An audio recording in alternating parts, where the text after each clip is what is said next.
Hello, Earth Signs! Kamusta kayo? Welcome dito sa aking YouTube channel or Facebook page. Maraming salamat po sa ating mga returning subscribers and returning followers sa ating YouTube and sa ating Facebook, sa inyong palaging pagsubaybay at support. Kung bago po kayo dito and kung gusto ninyo yung ating mga readings dito sa ating platforms, don't forget to subscribe sa aking YouTube channel, like and follow na rin yung ating Facebook, Instagram, and TikTok. Regarding personal readings naman, mag-message directly lamang po kayo sa ating Facebook page and beware sa mga scammers na potential na pwedeng gamitin yung pangalan ng ating YouTube channel or Facebook page. Hindi po ako magme-message sa inyo or mag-add friend. Take note, guys. So, kapag ka merong taong nag-reach out sa inyo na ganun yung ginamit yung picture ko, pangalan ko, scammer po yun. Kasi hindi po ako nag-PPM sa kung kani-kanino. Okay? So, yan pala, tandaan na scammer yung mga ganyan. So, ano lang, maging alert lang sa mga ganyan, no? Kung meron mga nang gumagamit ng ating mga picture, pangalan na scammers. Ayan.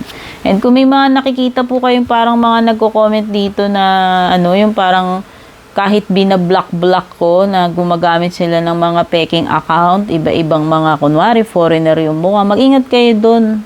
Huwag kayong magkiklik ng kahit na mga anong link dito na nagko-comment doon sa mga post ko dito sa FB. Basta maging aware kayo, maging maingat kayo, no? Mabuti na yung ligtas or maingat. O di ba? Dami na kasing mga ngayon, yung mga scammers ngayon, kaya hindi po ako mag-PPM sa inyo para hingiin yung mga personal info ninyo or mag-offer ng mga personal services. Hindi po ako lalapit sa inyo. Yun yung palatandaan, okay? Earth signs, Taurus, Virgo, Capricorn, may very challenging card ka dito. Meron ding malakas na energy ng lalaki, no? Pwedeng ito ay specific person, significant person mo. Disregard nyo na lang yung gender. Babae man po kayo, lalaki, ang ibig sabihin lang nitong card na ito, this is your significant person. Asawa mo man yan, jowa, di ba? Buklatin muna natin tong mga cards ninyo.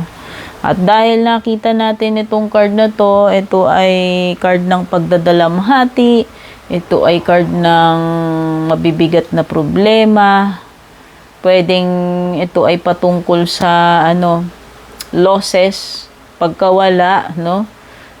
Or pagka-bankrupt or health issue na mabigat. Basta ito ay mabigat na energy, sabihin na natin na ito yung mga times na magkakaroon ka ng matitinding pagsubok na mahirap pagdaanan, no? Mabigat dalhin or pwedeng may mga bagay na magdudulot sa inyo ng loss or heartbreak. Okay? So, para itong para siyang Three of Swords ang dating, masakit eh. No? Yan. Sorrows, despair, garden. Wow! So, pwedeng may mga occasions na paparating. May mga dadaluhan ka, invitasyon, may mga party, and may possibility na meron kayong mamimit, no? Kung ano man itong mga dadaluhan ninyo, makikipag-socializing kayo doon. So, makiki-attend kayo ng kasal, for example, binyag, yan. And doon sa pupuntahan ninyo, may possibility na meron kayong mga makakalhalubilo doon, possible na magiging bago ninyong kakilala, kaibigan, or romantic interest. O, diba? So, kung ito ay love life na o romantic na encounter na bagong makikilala ninyo or papasok sa buhay ninyo, this is just a warning na itong bagong makikilala ninyo, kung romantic person man yan, hindi ito something na malalim or serious, no? Na magiging jowa nyo na seryoso. So, pwedeng lang ito, flirtation, adventure. No? Kumbaga, ano lang siya, yung thrill or excitement, hindi siya something na maglalast kung sakasakali. No? So, hindi kayo pwedeng mag-expect na kung sino may na-meet nyo dyan, pwedeng pangmatagalang person yun or mapapangasawa ninyo. This is something na parang ano lang, yung mga one night stand, mamimit nyo lang, infatuation, yun lang, no? Hindi siya something serious or malalim. You also have heart and key, padlock at susi. So, ibig sabihin, pwedeng may madidiscover kayo dito, no?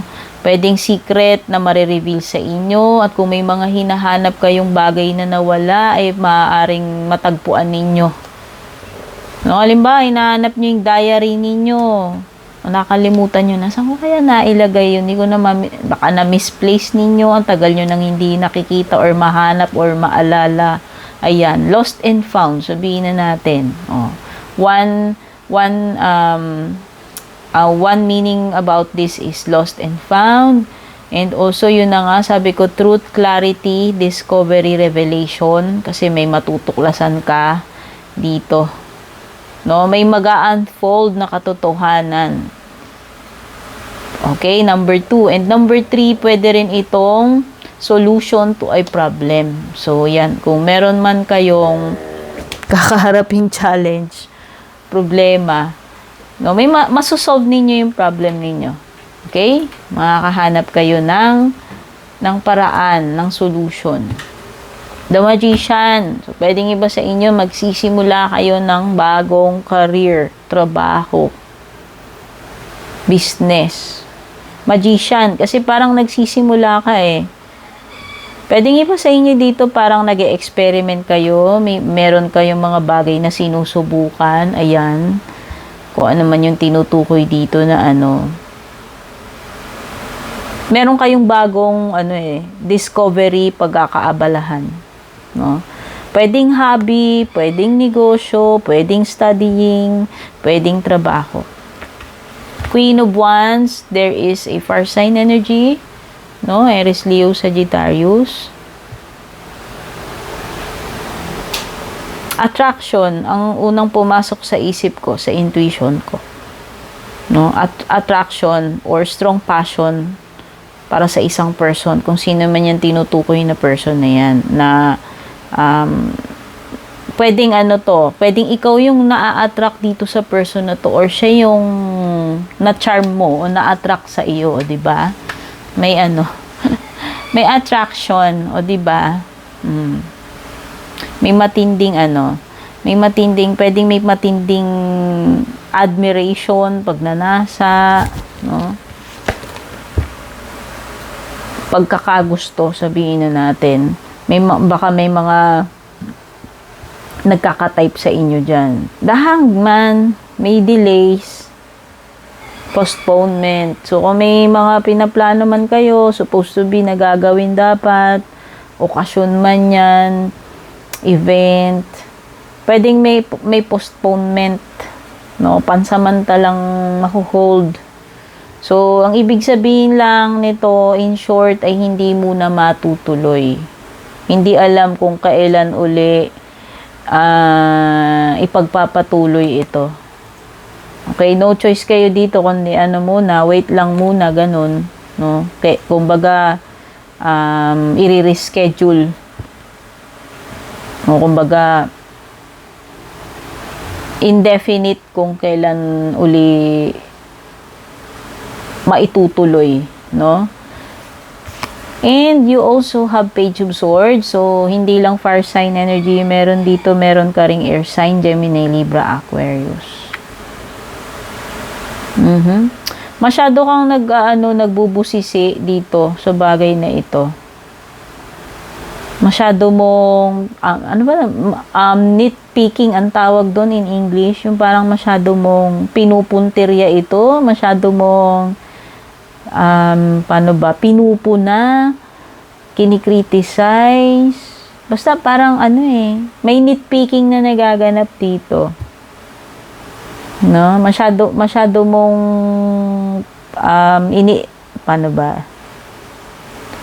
napaka-critical mo about something kasi masyado mong pwede, sabihin na natin, well, pwedeng negative na parang sa sobrang pagpupuna mo,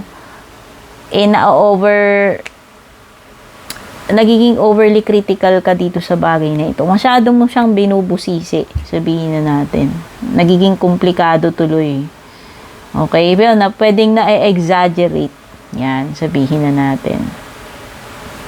Okay? Parang ang daming, meron ditong energy na parang parang napagdidiskitahan or parang naka-lock ngayon yung attention mo dun sa bagay na yun, yan. So, yan, ito yung mga nakuha nating energies na kung ano yung mga dapat mong malaman sa ngayon. This is a timeless reading kung kailan nyo po ito mapanood. Sana naman nagustuhan ninyo ito, Earth Signs. Don't forget to like and share. Take care and God bless po sa inyo.